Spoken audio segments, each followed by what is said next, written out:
ठाकरे बंधू निवडणूक प्रचाराचा नारळ फोडणार आहेत। संयुक्त सभेने हा नारळ फुटेल। मुंबई, नाशिक, ठाणे, पुणे या ठिकाणी एकूण 6 संयुक्त सभा होण्याची शक्यता आहे। निवडणूक प्रचार कार्यक्रमात दोघे भाऊ एकत्र दिसावेत, कार्यकर्त्यांची ही मागणी आहे। त्यामुळे आता दोघे भाऊ एकत्र सभा घेऊन प्रचाराचा नारळ फोडणार असल्याची शक्यता आहे। अनेक ठिकाणी या संयुक्त सभा होतील। ठाकरे बंधू निवडणूक प्रचाराचा नारळ संयुक्त सभांनी फोडणार आहेत।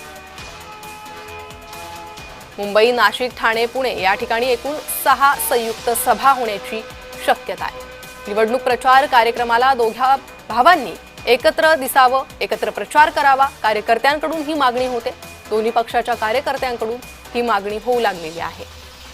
त्यामुळे आता या सभांची सुरुवात कधीपासून होते हे पाहणं महत्त्वाचं आहे। तर दोन्ही ठाकरे बंधू हे एकत्र प्रचार करतील का त्याकडे लक्ष लागलेलं आहे। अधिकृत घोषणा युती संदर्भातली ठाकरे बंधूंनी केली नसली तरीही चर्चा मात्र जोरदार सुरू आहे। पालिका निवडणुका काही दिवसांवर येऊन ठेपलेल्या आहेत, त्यामुळे सर्वच पक्षांकडून तयारी सुरू झालेली आहे। मात्र राज्याचं ज्या युतीकडे लक्ष लागलेलं आहे ती युती आहे राज ठाकरे उद्धव ठाकरे यांच्या पक्षाची। त्यामुळे आता या युती संदर्भात औपचारिक घोषणा कधी होते आणि या सभांची घोषणा त्यानंतर लगेच होणार का त्याकडे लक्ष आहे। अधिक माहिती घेणार आहोत आमचे प्रतिनिधी महेंद्र जोईल यांच्याकडून। महेंद्र, ठाकरे बंधूंच्या संयुक्त सभा होण्याची शक्यता आहे, काय अधिक माहिती मिळते?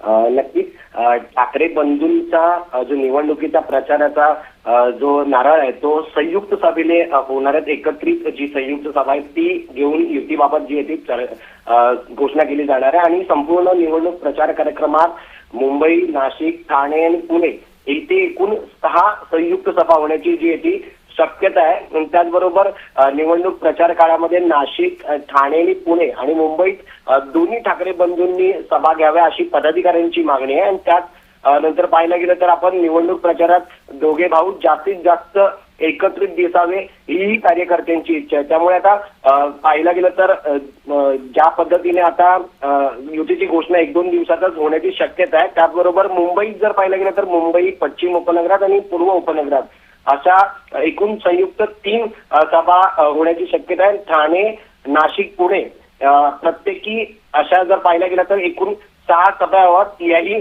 कार्यकर्त्यांची इच्छा आहे। त्यामुळे आता लवकरात लवकर याबाबत युतीची घोषणा होईल आणि संयुक्त जी सभा आहे त्यातून जी ती घोषणा केली जाईल। अगदी महेंद्र, ही संयुक्त सभा कधी होईल आणि यातूनच आता ही युतीची घोषणा केली जाणार का त्याकडे लक्ष लागलेलं आहे। मात्र दुसरीकडे प्रश्न उपस्थित होतोय, जर ठाकरे बंधू एकत्र येत असले तर महाविकास आघाडीचं काय होईल? कारण काँग्रेसने आधीच आपली भूमिका स्पष्ट केलेली आहे। मात्र दुसरीकडे शरद पवार यांनाही सोबत घेण्याचा प्रयत्न सुरू असल्याची चर्चा आहे। येत्या 2 दिवसामध्ये सोमवार किंवा मंगळवारपर्यंत युतीच्या यांच्या दोघांच्या बंधूंची युती आहे त्याबाबत स्पष्टता जी ती दिसून येईल। त्याचबरोबर काल संजय राऊत जे ते ठाकरे गटाचे खासदार आहेत त्यांनी शरद पवार यांची भेट घेतली होती आणि शरद पवार ही या युतीसाठी आग्रही आहेत। त्यामुळे शरद पवार यांच्या 3 दोन बंधूंबरोबर असणार का हेही त्याबरोबर स्पष्ट होईल। मात्र एकीकडे काँग्रेस ही पहिल्यापासूनच मनसेला विरोध करते आणि मनसे जर असेल तर जी उत्तर भारतीय मतं आहेत ती आम्हाला मिळणार नाही असं काँग्रेसकडून सांगण्यात येत आहे। पण काँग्रेस एकीकडे प्रकाश आंबेडकरांबरोबर युती करणार आहे हेही स्पष्ट झालेलं आहे। त्यामुळे आता मुंबई महानगरपालिकेसाठी जे ते ठाकरे बंधू आणि शरद पवार हे युतीत दिसतात का यांच्याबद्दल जे ते येत्या 2 दिवसामध्ये स्पष्टता येईल। अगदीच महेंद्र, त्यामुळे या युती संदर्भात नेमका निर्णय काय होतो, अधिकृत घोषणा कधी होते आणि त्यानंतर महाविकास आघाडीतला प्रत्येक पक्ष ही काय भूमिका मांडतो याकडे लक्ष लागून आहे। धन्यवाद तुम्ही दिलेल्या माहितीसाठी।